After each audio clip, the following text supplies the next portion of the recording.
안녕하세요. 오늘도 사연 살롱을 찾아주셔서 감사합니다. 몇 년 전 귀농한 30대 여성이에요. 시골에서 나고 자란 제가 10년 넘게 서울에서 살면서 가장 서러웠던 때가 언제였는지 아세요? 출신 대학과 부모 직업 때문에 차별당할 때였어요. 저도 비싼 등록금 내고 똑같이 대학을 나왔지만 지방대 출신이라는 이유로 입사시험 면접장에서부터 면접관한테 차별을 당했어요. 이게 어디에 붙어있는 대학이지? 서울 아니죠?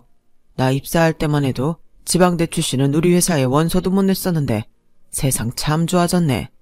그래, 부모님은 뭐 하세요? 제가 농사를 지으신다고 대답했더니 면접관은 더 들을 것도 없다는 듯 해놓고 그러더군요. 농부? 저기 정말 내가 딸 같아서 하는 말이니까 곡해하지 말고 들어요. 윤진영 씨가 운 좋게 우리 회사에 들어온다고 해도 이런 스펙으로는 승진하기 힘들어요. 우리 회사뿐만 아니라 서울에 있는 이 정도 규모의 회사라면 다 똑같을 거예요. 뭐 애초에 합격도 힘들겠지만 그러니까 괜히 힘 빼고 마음 다치지 않게 지방에 있는 회사나 알아봐요. 그 지역 출신이라 운 좋으면 가산점도 받을지 누가 알아. 아무튼 용기 잃지 말고. 내 능력도 보이기 전에 이미 출신 대학과 집안 형편으로 내 인생을 단정 지어버리는 태도에 화가 났지만 그렇다고 따질 수도 없었어요. 사회가 그런데 나 하나 소리친다고 달라질 건 없으니까요. 그래서 아무 말 못하고 당하기만 했죠. 그해 저는 100여 통에 가까운 이력서를 낸 끝에 운 좋게도 서울에 있는 회사에 취직할 수 있었어요. 하지만 그곳에서도 차별은 여전했어요. 똑같이 입사를 했지만 학연 지연에 따라 맡게 되는 업무가 달랐고 특히 인사고과에서 불이익을 받았거든요. 동기들이 금방 대리 승진을 한 거와는 달리 저는 대리까지 올라가는데도 훨씬 오랜 기간이 걸렸어요. 웃긴 건 업무 실적으로 보면 제가 그들보다 점수가 더 높았다는 거였죠. 기울어진 운동장에서 자존심 다쳐가며 일했던 저는 또 한 번의 시련을 맞게 되었어요. 바로 결혼 때문이었죠. 친구 남편의 대학 동기였던 제 남편은 당시 의료기기 회사에 다니고 있었어요. 영업을 하는 사람이라 사람 대하는 게 익숙해서 그런지 처음 만났을 때에도 거리감이 들지 않을 정도였어요. 성실하고 선한 사람이지만 고지식한 면 때문에 손해를 보는 타입이었어요. 일은 죽어라 혼자 하고 실적은 남한테 뺏기는 편이었죠. 게다가 돈도 안 되는 일에 인정상 뛰어들어 일만 죽어라 하는 적도 꽤 많았어요. 그래서 남편한테 청혼을 받고도 좀 망설여지더라고요. 경쟁사회에서 남들한테 뒤처지기만 하는 남자랑 산다는 건 어지간한 믿음이 없이는 불가능한 일이니까요. 솔직히 저도 그리 이득을 보는 타입이 아닌데 남편마저 그 모양이면 집안이 제대로 돌아갈까 싶은 게 걱정도 많이 됐고요. 그렇다고 이제 와서 남편의 그런 성격 탓에 안 되겠다고 하는 것도 웃기더라고요.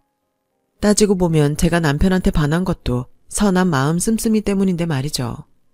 그래서 결혼 전에 다짐을 받았어요. 자기야, 우리도 가정을 꾸리려면 지금처럼 남들한테 손해만 보고 살아서는 안 된다고 생각해. 부모가 돼서 자식 키우고 살려면 조금은 변해야 되잖아. 우리도 조금만 이기적으로 살자. 나랑 약속해 줄 수 있지? 그 말에 남편은 허허실실 웃었지만 제 표정이 굳어있는 걸 보더니 이내 알겠다고 대답해 주더라고요. 말 한마디로 모든 문제가 해결되는 건 아니지만 그때는 살짝 부는 바람에도 마음이 왔다 갔다 할 정도로 갈등이 심했던 시기라서 남편의 약속이 큰 힘이 되었어요. 결혼 결심을 하고 양가 부모님을 찾아뵙는데 신기한 걸 발견했어요. 저희 시아버지는 제 남편과 성격이 똑같고 시어머니는 시동생과 성격이 판박이라는 거였죠. 피는 못 속인다는 말이 맞더라고요. 남편보다 3살 어린 시동생은 살면서 손해 한 번 안 보고 산 사람 같았어요. 계산도 빠르고 상황 파악도 빠른 게 얼마나 영악한지 몰라요. 제가 시댁에 인사드리러 간 날도 시부모님을 제쳐두고 시동생이 제게 연봉과 보너스를 묻더라고요. 회사가 작아서 그런가 생각보다 연봉이 얼마 안 되네요. 형, 앞으로 열심히 벌어야 되겠다. 형이랑 형수가 버는 돈 합해봐야 서울에서 내 집 장만하기 힘들겠어. 벌써부터 앞날이 걱정된다. 얌마, 우리 집 장만하는 걸 왜 네가 걱정을 해? 넌 네 일이나 신경 써.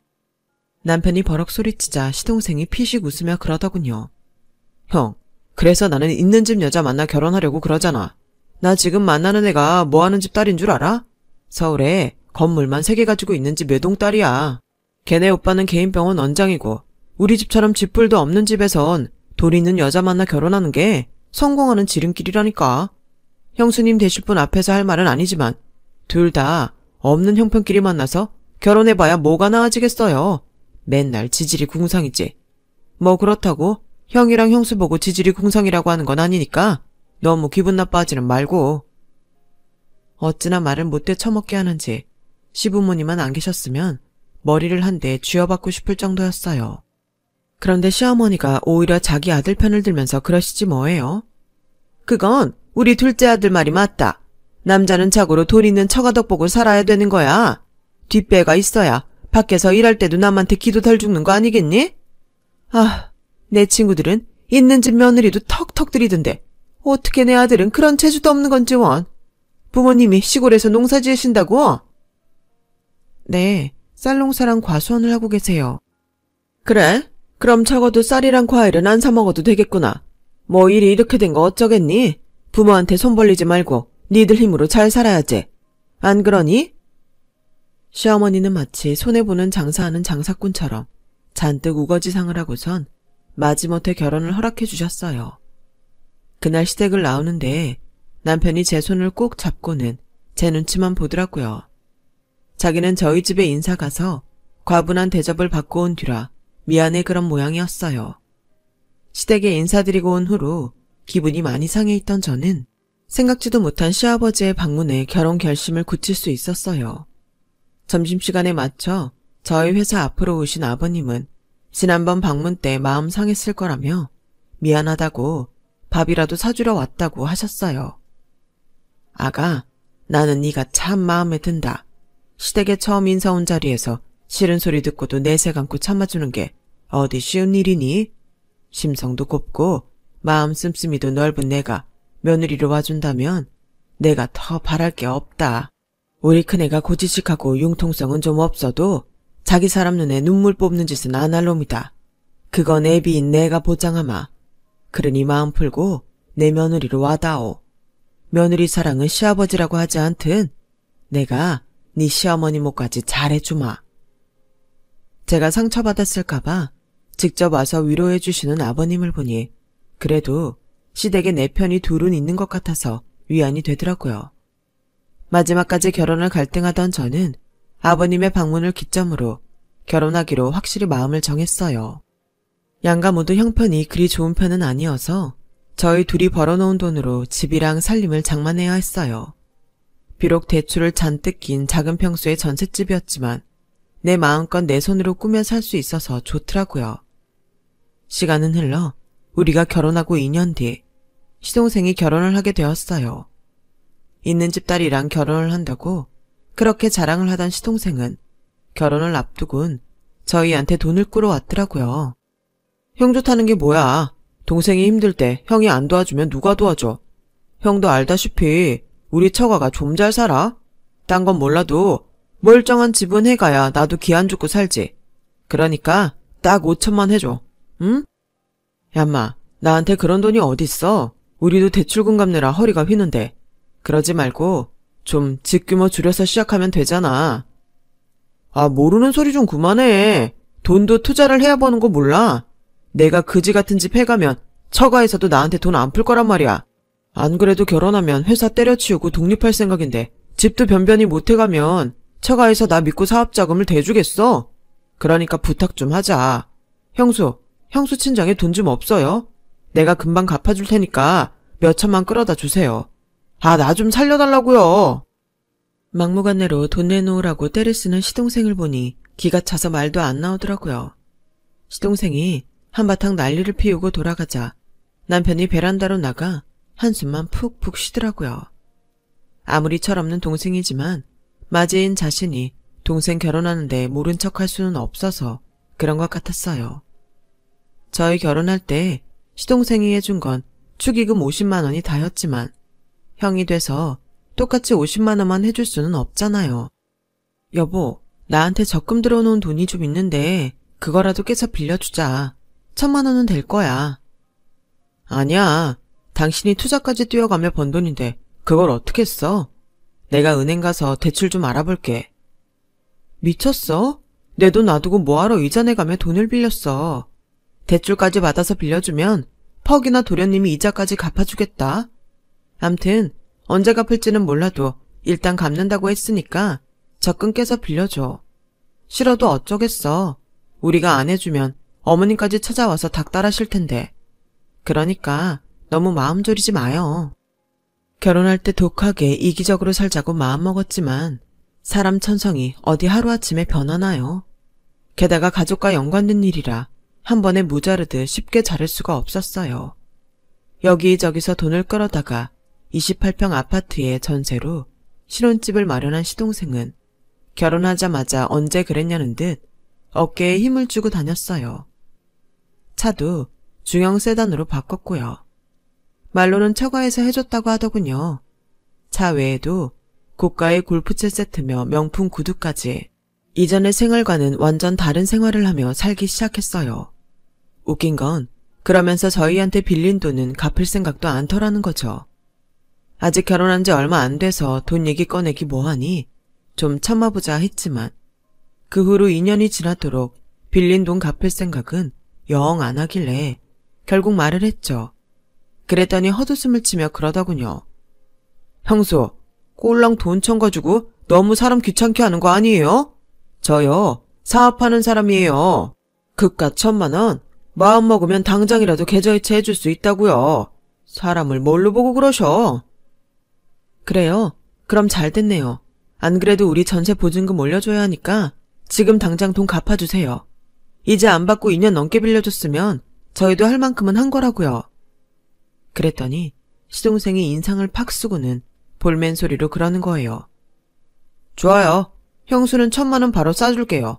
근데 그럼 형이랑 형수는 내 결혼식에 축의금은 안 한 거네요. 난 형 결혼할 때 목돈 찔러줬는데 그건 어떻게 처리하실래요? 좋아요. 축의금 줄게요. 그럼 됐죠? 시동생은 기어이 축의금조로 선이자 떼듯 50만 원을 떼고 950만 원을 제 통장으로 이체해 주었어요. 말로는 당일 해줄 수 있다고 했지만 제가 입금받은 건 그 일이 있고 열흘쯤 지난 뒤였어요. 어쨌거나 저쨌거나 돈을 받고 나니 그래도 안심은 되더라고요. 그런데 이게 전조라고 해야 할까요? 사업한답시고 돈 1,000만 원 알길 우습게 알던 시동생이 회사 자금 사정 때문에 전전긍긍하고 있었더라고요.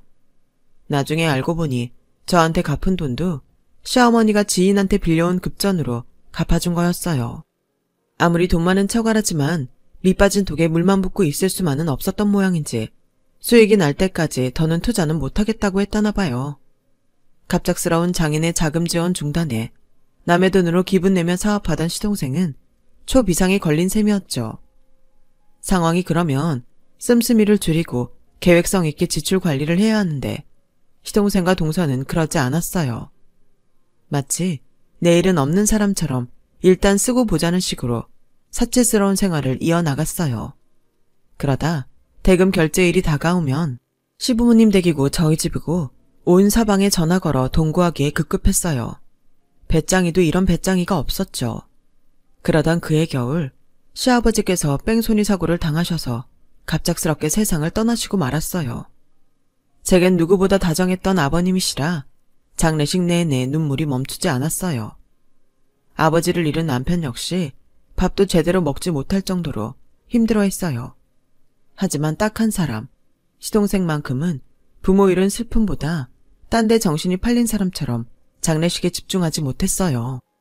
빈소를 지키기보다는 조의금 정산에 더 신경 쓰는 것처럼 보였고요. 매일 밤 자기가 조의금 정리를 한다며 돈봉투를 챙기기에 바빴죠. 그런데 나중에 알고 보니 그 돈을 몽땅 자기 회사 결제금으로 써버렸더라고요. 그 사실은 장례 마지막 날 남편이 장례 업체와 정산하면서 알게 되었어요. 그동안 시동생이 틈틈이 업체와 중간 정산을 했다고 들었는데 장주로 떠나는 순간까지도 정산은 한 푼도 되지 않았더라고요. 게다가 조의금 역시 시동생이 다 써버려서 한 푼도 남아있지 않았어요. 일단 장례는 마쳐야 해서 급한 대로 제 통장에 들어있던 돈으로 결제를 하고 장지로 향했어요. 시동생은 조의금은 곧 채워 넣겠다고 약속했지만 어디까지나 말뿐이었어요. 그렇게 한 달이 지나가자 아예 대놓고 배째라는 식으로 나오더군요. 상황이 이런데도 시어머니는 작은 아들 편만 들며 오히려 저한테 큰 소리를 치시지 뭐해요. 네가 그깟 돈 몇 푼에 형제 사이를 갈라놓을 셈이냐? 살다 보면 힘들 때 돕고 살 수도 있는 법인데 어쩜 그렇게 야박하게 굴어. 암튼 둘째가 회사 사정 좀 나아지면 갖겠다고 했으니까 그때까지는 잠자코 기다리도록 해라. 어머님, 죄송하지만 그렇게는 못해요. 매번 어머님이 도련님을 싸고 만드니까 매번 이런 식으로 나오잖아요. 다른 것도 아니고 돌아가신 아버님 조의금이에요. 그걸 아무렇지 않게 가져다 쓰는 행동 자체가 문제라고요.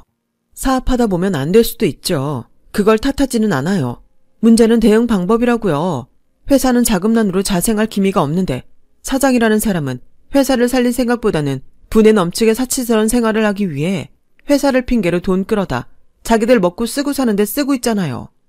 그게 회사 살리겠다는 사람 행동인가요? 이런 식으로라면 앞으로 아무리 많은 돈을 쏟아부어도 그 회사 못 살려요. 절대 회생 못한다고요. 네가 아주 시동생 회사 망하라고 악담을 퍼붓는구나.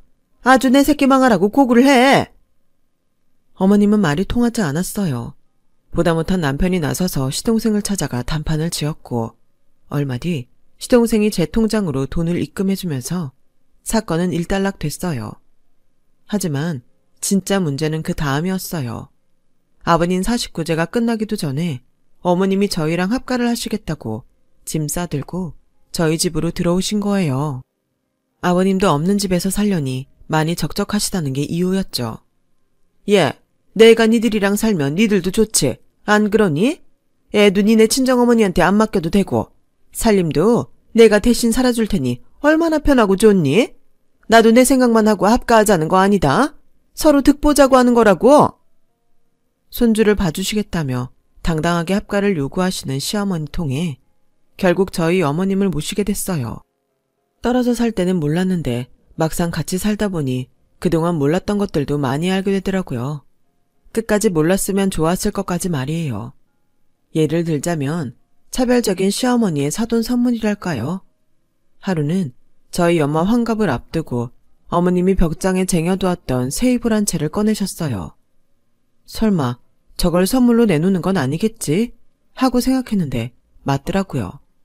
그 말에 기분이 확 상했어요. 이불의 정체를 알고 있기 때문이었죠.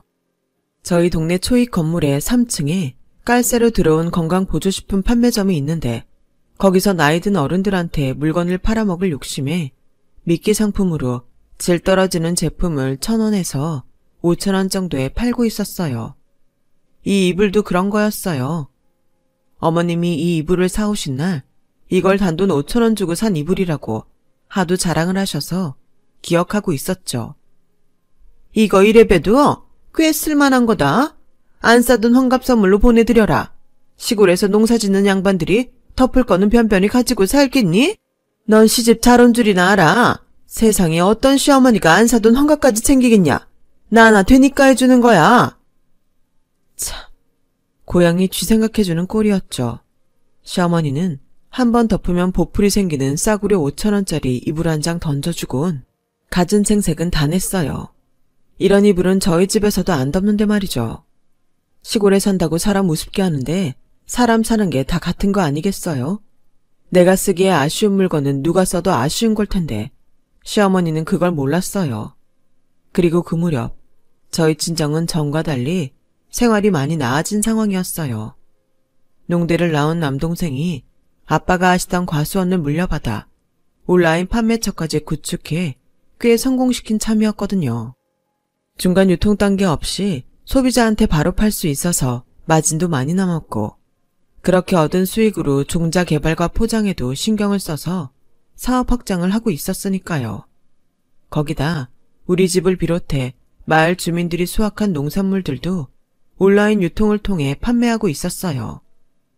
마을 청년들이 합심해 온라인 홈페이지 관리부터 반품 환불까지 여느 인터넷 쇼핑몰 못지않게 운영한 덕에 금세 자리를 잡을 수 있었고, 더는 팔로 걱정과 중간 상인들의 횡포에서도 벗어날 수 있었죠. 남동생 덕분에 저희 부모님은 철마다 해외로 효도 관광도 떠나시고 엄마의 환갑을 기점으로 부부가 캠핑카로 전국 일주까지 준비 중이셨어요.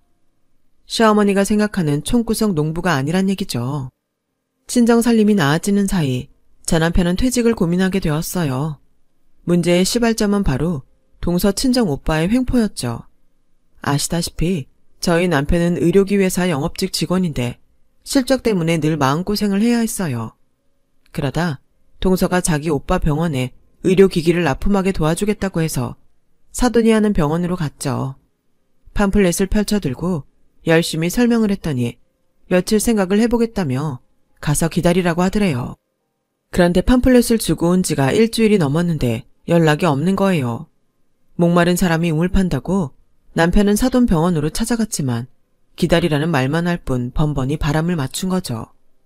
사람이 뻔히 로비에서 기다릴 걸 알면서도 뒷문으로 빠져나가 몰래 퇴근하거나 수술 들어갔다는 거짓말로 사람 똥개훈련을 시켜댔어요.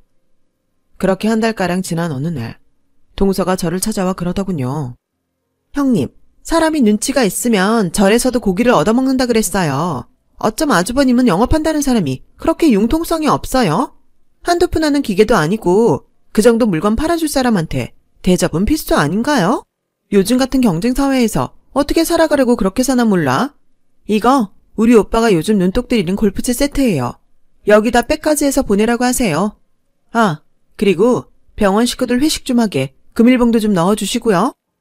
남편한테 그 얘기를 했더니 한숨을 푹 쉬고는 그러더라고요. 재수씨가 그래? 원하는 거 보내주면 우리 회사랑 거래하겠다고? 동서말로는 그러더라고. 그런데 의료기기가 그렇게 비싸? 뇌물로 이런 것까지 해주고도 마진이 남을 정도냐고. 장비에 따라서 다르긴 한데 그게 문제가 아니야. 알아보니까 사돈이 우리 회사 말고 다른 회사에도 접촉을 했던 모양이더라고. 우리 경쟁업체에서 이미 많이 받아먹은 모양이던데 그런 사람이 이깟 거 보내준다고 우리랑 계약하려 들겠어? 그동안 받아먹은 돈이 얼만데 괜히 이번 계약 때문에 시간만 뺏기고 헛고생만 한 것 같아. 요즘 회사 사정도 어려워서 회사에선 이번 계약 못 따내면 정리해고 명단에 오를 각오하라고 하는데 솔직히 난 이 계약 하고 싶지 않다. 괜히 해봤자 앞으로 곤란한 일만 더 생길 것 같거든. 그래서 말인데 여보, 우리 시골에 내려가 살지 않을래?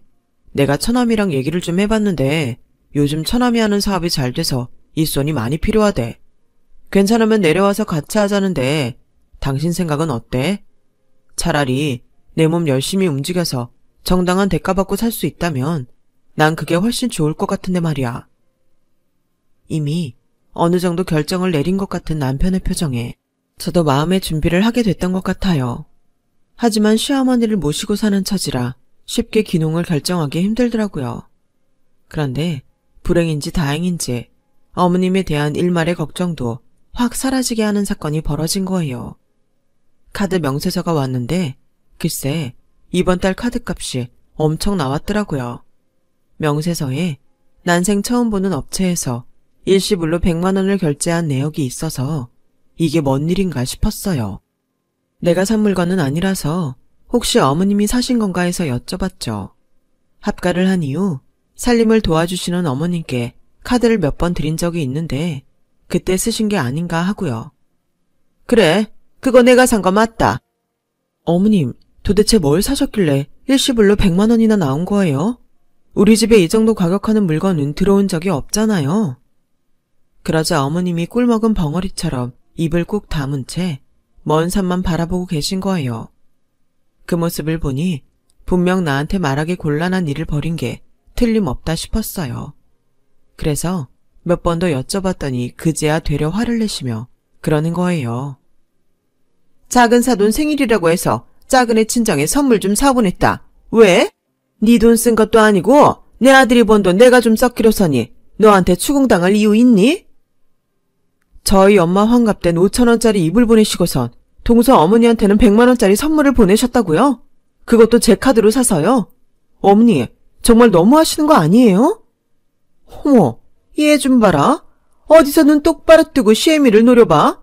그래, 내가 차별 좀 했다. 그게 어때서? 막말로 네 친정이랑 작은 애 친정이랑 같니? 고기도 먹어본 사람이 먹는다고? 비싼 물건도 써본 사람이나 쓰는 거야. 100만 원짜리 건강보조제 사다 주면 니네 부모가 손 떨려서 입에 넣기나 하겠니?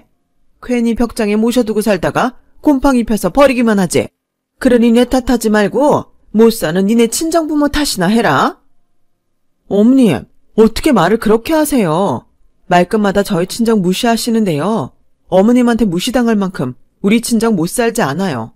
동산의 집만큼은 아니어도 저희 집도 남한테 손 안 벌리고 부모님 노후대책 해뒀을 만큼은 벌어놓고 사신다고요. 노후대책 같은 소리 하고 있네. 뭐? 텃밭 조금 가지고 있는 거 말이니? 소 몇 마리, 닭 몇 마리 가지고 사는 거 가지고 노후대책이라고 하는 거야? 얘, 지나가던 개가 없겠다. 네 동생이 과일 좀 팔아서 돈 좀 벌은 모양인데 웃기지 말라 그래. 거지가 새신을 신어도 거지는 거지야. 소똥 냄새 풀풀 나는 총구석에 사는 주제에 무슨? 너도 괜히 작은 애한테 자격지심 가지지 말고 주제 파악 좀 해. 네가 내 앞에서 파락파락 대든다고 거지 같은 네 친정 살림이 하루아침에 바뀌지는 않으니까. 노대체? 꼴 같잖아서 정말. 네 시아버지만 아니었으면 거지 같은 집구석이랑 사돈 맺는 거 안 했어. 결혼식 때만 해도 그렇다. 내가 지인들 보기 얼마나 창피했는 줄 아니? 누가 총구석 사람들 아니랄까봐 하나같이 얼굴은 새까매서 아프리카 난민인 줄 알았잖니? 거기다 차름새하곤 말을 말아야지. 내가 니네 식구 볼 때마다 소똥 냄새 나는 것 같아서 속이 다 울렁거려. 아주 토가 쏠린다고. 그때였어요. 엄마! 현관에 서 있던 남편이 잔뜩 일그러진 얼굴로 시어머니를 불렀어요. 그리고 그 뒤에 서 있던 제 남동생이 주먹을 불끈 쥔 채 노려보고 있었죠. 사돈어른, 지금 그 말 사과하세요. 조금 전 그 말 당장 사과하라고요. 뭐? 사과? 어른을 봤으면 인사부터 할 일이지? 어디서 눈가를 부릅뜨고 소리를 질러? 콩가라 집안에서 자란 거 광고하는 거야 뭐야? 이봐, 사돈총각, 사과는 내가 아니라 그쪽에 해야 하는 거 아닌가? 큰애 너 뭐하니? 네 동생 혼 안 내고? 니네 친정에선 어른한테 이러라고 가르치니? 이래서 사람은 집안 보고 드리라고 하는 거야. 집구석에 돈이 없으면 예의고 뭐고 없다니까? 예의요? 지금 사돈어른이 그런 말 할 처지는 아닌 것 같은데요. 사람이 나이만 먹었다고 어른이 된 건 아니에요. 어른스러운 행동을 해야 어른인 거죠. 지금 사돈어른이 하는 행동을 보면요. 5살짜리 어린 애만도 못해요. 남이 상처를 받든 말든 자기가 할 말만 떠드는 애 같다고요. 예의요? 그렇게 예의 있는 대접을 받고 싶으시면요. 사돈부터 상대한테 예의 있게 행동하세요. 그리고 사는 지역 가지고 자꾸 저희 집 무시하시는데요. 저희 집이 시골에 있긴 하지만 적어도 우리 명의에, 우리 부모님 명의의 집이랑 땅에서 당당하게 살고 있어요. 사돈이 그렇게 무시하는 땅에서 자란 유기농 채소에 우리 논에서 수확한 기름진 쌀 먹으면서 누구보다 잘 살고 있다고요. 그러니까 농촌 무시하지 마세요. 우리가 돈이 없어서 농촌에 사는 거 아니고 우리가 원해서 물 좋고 공기 좋은 농촌에 사는 거라고요. 그리고 한 번만 더 저희 누나한테 함부로 하시면 그땐 우리 누나 다시 데려갈 겁니다. 저요, 돈도 있고 미래도 있는 놈이에요. 내 식구들 어디서도 눈치 보지 않고 당당히 살게 할 정도의 돈 있다고요. 그러니까 우리 집 무시하지 말라고요. 제 남동생 말에 어머님은 벙어리가 되고 말았어요. 귀농을 준비하며 알게 된 일인데 당시 저희 어머님께는 집도 절도 없었더라고요. 아버님 돌아가시고 시동생이 본가를 팔아서 그 돈까지 다 썼더라고요. 그 바람에 갈 곳이 없었던 어머님이 저희 집에 들어오신 거였고요. 저희 부부한테는 집 한 돈으로 노후대책 삼아 은행에 고금리 예금을 들었다고 했지만 다 거짓말이었어요.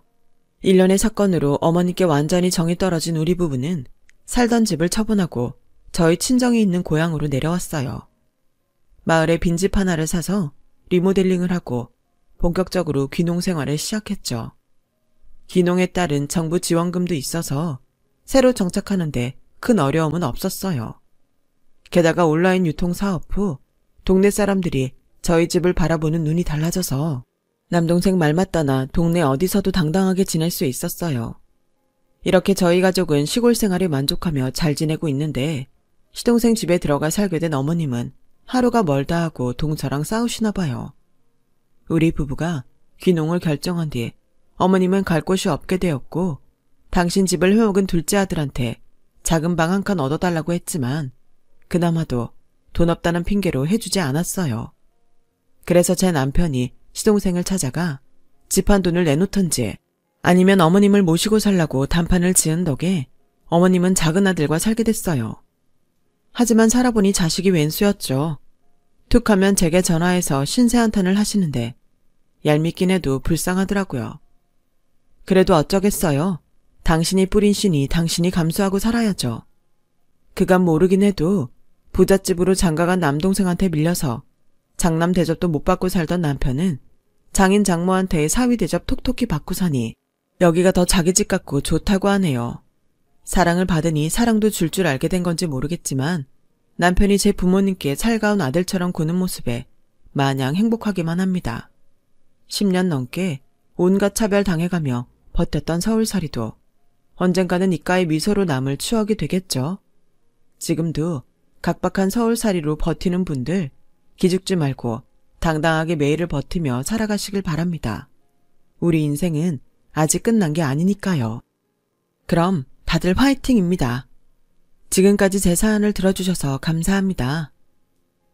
여러분, 사연 댓글에 응원과 현명한 조언 부탁드려요. 좋아요와 구독은 저에게 큰 힘이 됩니다. 오늘도 좋은 일 가득하세요.